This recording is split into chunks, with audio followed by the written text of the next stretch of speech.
جی السلام علیکم ورحمۃ اللہ وبرکاتہ۔ جمعیت علماء اسلام کے ہر خبر سے باخبر رہنے کے لیے آپ کا ہمارے ساتھ ہونا بہت ضروری ہے۔ ہم کوشش کرتے ہیں کہ ہر پیچیدہ بات کو سادہ اور سچے انداز میں آپ تک پہنچائیں۔ ایسی ہی مزید معلوماتی ویڈیوز کے لیے ہماری چینل کو ابھی سبسکرائب کریں۔ تو چلیے سٹارٹ کرتے ہیں۔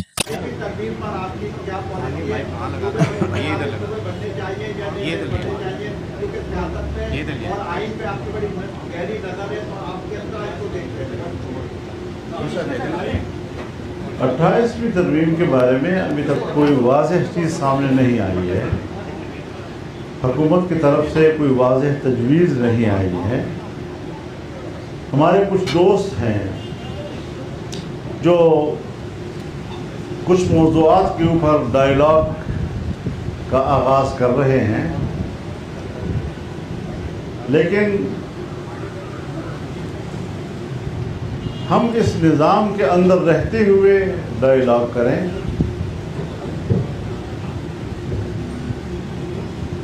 نظام کی اکھاڑ پچھاڑ، اس میں بڑی سطح پر تغیرات اور تبدیلیاں کہ اس کا اصل چہرہ ہی تبدیل ہو جائے، اس شکل میں ہمیں شاید کوئی تجویز قابل قبول نہ ہو۔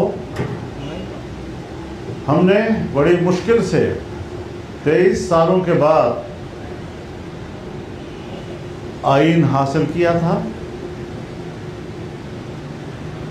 پھر ہمارا آئین آمروں کی مداخلت کے نتیجے میں بہت ہی بگڑ گیا۔ بالآخر پیپلز پارٹی ہی کی حکومت میں 18ویں ترمیم کے لیے ہم بیٹھے اور آئین کو اول سے لے کر آخر تک اس کی تمام خرابیوں کو دور کیا اور کوشش کی کہ آئین کو اصل حالت میں واپس لایا جائے۔ اس میں ہم کامیاب ہو گئے۔ پیپلز پارٹی آج حکومت میں بھی ہے اور خود مسلم لیگ نون اس میں شریک تھی، MQM اس میں شریک تھی، تمام سیاسی پارٹیاں اس آئینی ترمیم کی کمیٹی میں موجود تھی۔ ایک متفقہ دستاویز سامنے آیا اور اس کو پارلیمنٹ نے اتفاق رائے سے منظور کیا۔ پارلیمنٹ کے فیصلوں اور ان کے اتفاق رائے کو اس طرح حقیر سمجھنا یہ شاید کسی طرح بھی ملک کے لیے مفید نہیں۔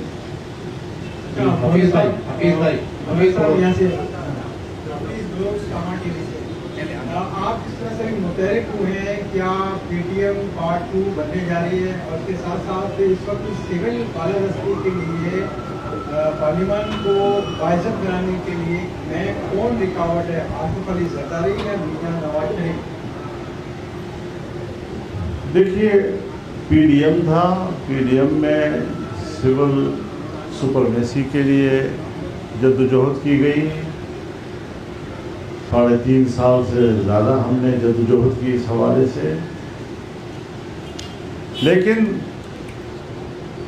آج وہ خود سول سپرمیسی کی نفی کر رہے ہیں اور اسٹیبلشمنٹ کی چھتری کے نیچے ان کی خواہشات کے مطابق حکومت بھی چلا رہے ہیں، آئین میں تبدیلیاں بھی کر رہے ہیں، قانون سازیاں بھی کر رہے ہیں۔ یہ روش شاید پاکستان کے لیے مفید نہ ہو۔ منظر بھائی السلام علیکم۔ منظر جی میرا نام ہے، چینل 5 سے بیٹھا۔ مولانا فائنل بتائیں آپ کے یہاں پہ جو نظام ہونا چاہیے وہ کون سا ہونا چاہیے؟ اگر جمہوریت کا 18 سال ہم نے دیکھ لیا، انتہائی ناکام رہی ہے۔ آپ کراچی شہر کی میں بات کروں، نہ پانی ہے، نہ بجلی ہے، نہ گیس ہے، اور سڑکوں کا حال تو آپ نے خود دیکھ لیا ہوگا۔ تو یہ 16-18 سال کی جمہوریت، تو بہتر یہ ہے کہ جب اسٹیبلشمنٹ نے فیصلے کر رہے ہیں تو انہیں کو چانس دے دیا جائے، کیونکہ آپ جو نظام لانا چاہ رہے ہیں وہ بھی آسان نہیں ہے، اسلامی نظام لانا۔ تو بہتر یہ ہے کہ جو 70% بجٹ بھی انہیں کا ہی ہوتا ہے، 30% سیاستدان کھا جاتے ہیں، تو مکمل ان کو دے دیا جائے اور ان سے ہی بات چیت کر لی جائے۔ یہ بھی ہم کر چکے ہیں، 10 سال ایوب خان کی حکومت تھی، اس سے پہلے کتنے سال مرزا کیا نام تھا ان کا، फिर जनरल ज़िया-उल हक की हुकूमत थी 11 साल, फिर उसके बाद जनरल मुशर्रफ की हुकूमत थी कोई 10 साल। तो ये भी देख चुके हैं। और जितनी खराबियाँ, जितनी तबाहियाँ इन अदवार में आई हैं, जिस तरह मुल्क का निज़ाम चूर चूर हुआ है, पार्लियामेंट अपनी वक़्त हो चुका है, और जिस तरह एक फ़र्द की ख्वाहिश पर आइन में तब्दीलियाँ और कानून में तब्दीलियाँ होती रही हैं, सो उसी का तो शाखसाना है। तो सियासतदान ज़रा अपने रवैयों के ऊपर गौर करें और इलेक्शन दोबारा होने चाहिए, शफाफ होने चाहिए, ताकि अवाम के नुमाइंदे आएँ और वो हकीकी मानों में अपना किरदार अदा कर सकें। नवाब अली शाह साहब। नगारी साहब। मौलाना साहब, मेरा नाम नवाब अली शाह है और मैं पीटीवी न्यूज़ का रिपोर्टर हूँ। जी, कहाँ से बोल रहे हैं? अच्छा जी मेहरबानी। जी, थैंक यू। मेरा सवाल आपसे ये है कि अभी जो आपने बातें की, मैं ये पूछना चाह रहा हूँ कि पॉलिटिकल पार्टी जितनी कंप्रोमाइजिंग क्यों है? जो आपकी बातों से जो तासुर मिल रहा था, तो वो ऐसा लग रहा था कि वो मुकम्मल तौर पे कंप्रोमाइजिंग है। और इसके साथ दूसरी छोटी सी बात ये कि कोई एक इदारा या कोई एक फर्द बहुत बड़े इख्तियारात या लातादाद इख्तियारात हासिल करना चाह रहा है, तो आप सीनियर पॉलिटिशियन, इसकी क्या हद होगी या इसके आखिर क्या नतीजे निकलेंगे आपकी नजर? देखिए, मेरी जो अपनी सियासी ज़िंदगी है, हमने जनरल ज़िया-उल हक के माशअल्लाह के ख़िलाफ़ तहरीक चलाई, सियासी जमातों ने तहरीक चलाई, MRD फ्रंट पे थी। फिर उसके बाद अगर जनरल मुशर्रफ आए तो हमने उनके माशअल्लाह को मुस्तरद किया।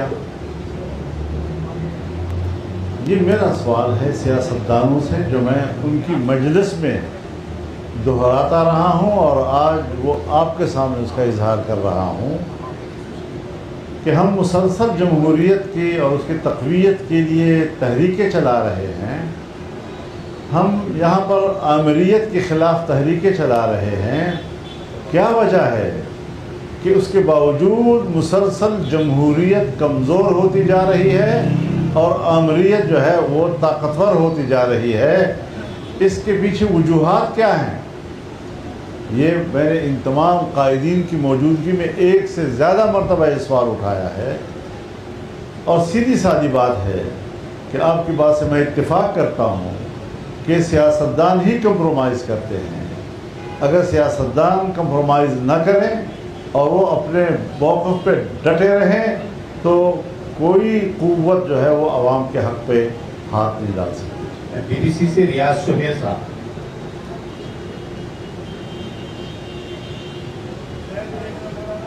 जी मौलाना साहब, मैं आपसे ये मालूम करना चाहूँगा कि हालिया दिनों जो ईरान और अमेरिका के दौरान पाकिस्तान साजिशी कर रहा है, उसके जो दावे हैं वो प्राइम मिनिस्टर शहबाज शरीफ और इस्लाम डाल की जानिब से आते हैं, तो आप क्या इससे इत्तेफाक करते हैं? और दूसरा, क्या पार्लियामेंट को इस पर ऑन बोर्ड लिया गया है इस साजिशी पे? और एक और सवाल इससे मिलता जुलता है, एक सालिसी का जो आपने भी ऑफर की थी तालिबान के साथ मुज़ाकरात के लिए, तो उस पर कितना गौर किया गया, उसका आपको क्या रिस्पांस मिला? जहाँ तक ईरान और अमेरिका की जंग के बीच में पाकिस्तान की सालिसी का किरदार है, मेरे ख्याल में हम अगर हक़ाइक़ की बुनियाद पर तज्ज़िया करें तो पाकिस्तान की जो पोजीशन है उसके पास सिवाय सालिसी के और कोई रास्ता भी नहीं था। सऊदी अरब है, ईरान है, अमारात है, सऊदी अरब है, मिस्र है, तुर्की है, हर एक ने अपने ज़ाविये से अपना किरदार मुतय्यन किया और उसमें किसी जानिब फ़रीक बनना वो जिस तरह खलीजी ममालिक के लिए मुश्किल था, पाकिस्तान के लिए भी सिवाय सालिसी के किरदार के और कोई रास्ता नहीं था। सो जो पाकिस्तान की सलाहियत थी, जो उसका इस्तेदाद था, हमने उसको सपोर्ट किया है, हमने उससे कोई इख्तिलाफ नहीं किया, हमने स्टेट के लिए कोई मुश्किलात नहीं पैदा की, बल्कि हमने तो पूरे मुल्क में जो मुजाहिरों का ऐलान किया था उसको भी मौखर कर दिया था। लेकिन जहाँ तक है आपका दूसरा क्या था, हाँ, अफगानिस्तान के हवाले से हजरत, हम दो पड़ोसी मुल्क हैं और जब हिंदुस्तान तकसीम नहीं हुआ था उस वक्त भी हम पड़ोसी थे। पाकिस्तान बन गया तो हम उसके बाद से भी पड़ोसी चले आ रहे हैं और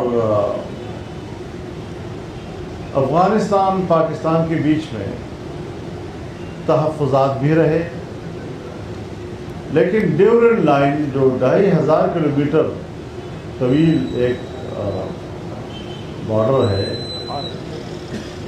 उस पे दोनों तरफ पश्तून कौम रहती है।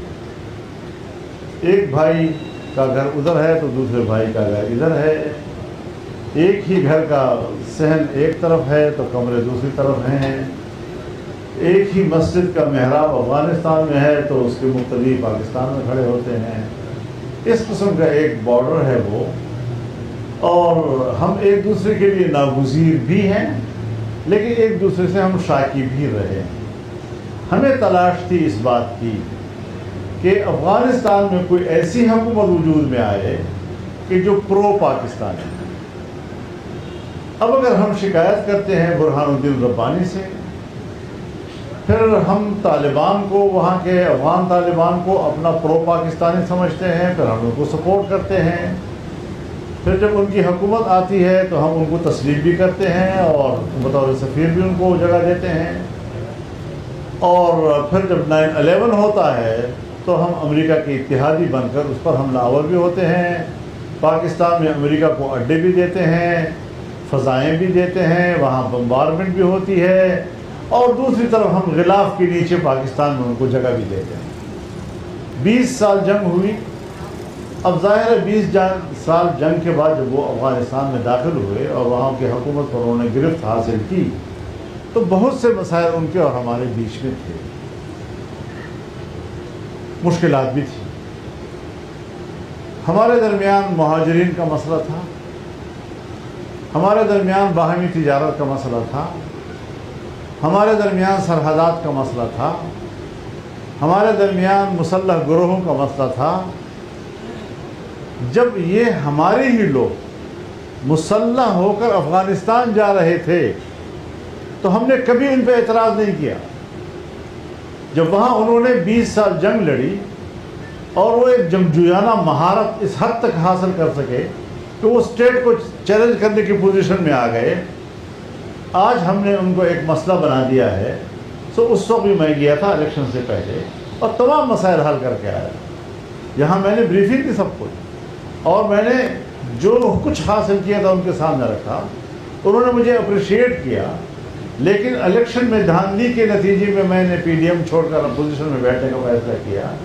अब मैं उनसे पूछना चाहता हूँ कि आपकी सफारती रोल इतना कमज़ोर क्यों है कि तुम प्रो पाकिस्तानियों को भी एंटी पाकिस्तान बना रहे हो, और सफारती ज़राए से आप मसले के हल की सलाहियत से महरूम हैं, वहाँ बमबारियाँ आप कर रहे हैं। बुनियादी बात यह है कि मैं अप्रिशिएट करूँगा अपनी हुकूमत को अगर अफ़गानिस्तान में उनको पाकिस्तान दुश्मन मुसल्लह गिरोहों के मराकज़ मालूम हैं और वहाँ पर वो स्ट्राइक कर सकते हैं, तो ख़ुद पाकिस्तान के अंदर उनके मराकज़ उनको मालूम क्यों नहीं है? और जो कुछ बन्नू में हो रहा है, जो लकी मरवत में हो रहा है, जो टांक में हो रहा है, डेरा इस्माइल खान में हो रहा है, वज़ीरिस्तान में हो रहा है, वहाँ पर जो सूरत हाल है उस पर स्टेट को किस कदर मुश्किल दरपेश है इस वक्त, ये सारी सूरत हाल अपनी तरह पर एक बड़ा सवाल है